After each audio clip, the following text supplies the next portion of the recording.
Welcome back. We told you earlier about a tragic house fire where officials say the smoke detectors were not working. Mark Wilbanks from Knoxville Fire Department here to talk about smoke detectors and how to make sure they're in working order.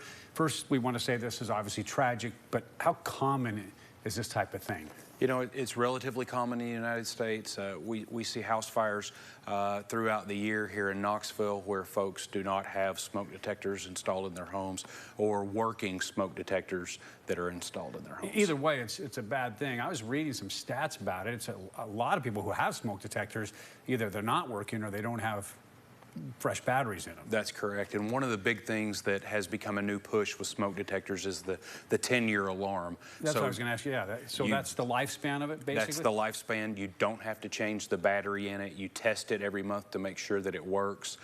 When the battery begins to die in the device, it will actually tell you it's dying. Right. You simply get a new one.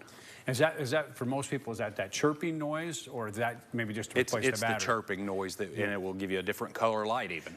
Yeah, and I mean, you can maybe sleep through it at first, but you start hearing that chirping. It's annoying. It gets so annoying.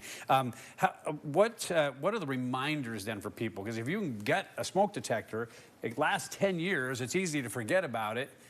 And not check it. I guess you just assume it's good, or should you still go up and maybe test it every year? Month we want you to go out and test that smoke detector and make sure that the alarm goes off. It's got a test button on it. If you have a battery powered smoke detector, you know, every time we set the clocks back, we want you to change the battery. And some people have them, of course, they're wired to the house without battery.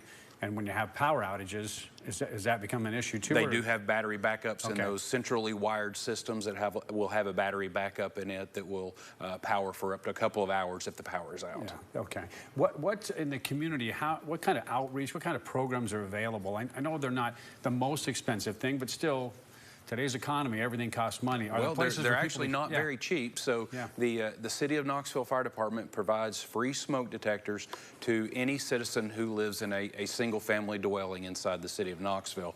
All they have to do is call 311.